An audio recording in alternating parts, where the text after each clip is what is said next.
How to cook a whole chicken on a Jackson Grill BBQ.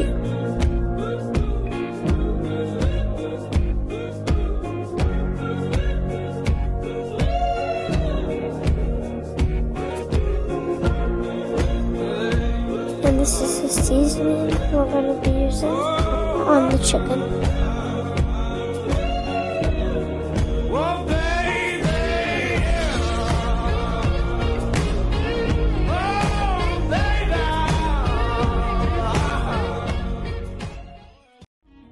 And this is what it looks like before we start cooking.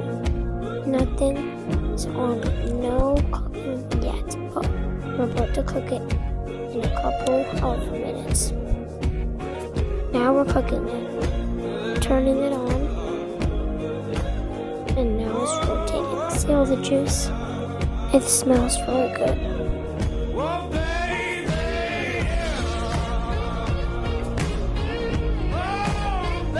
And it's at 300 Fahrenheit.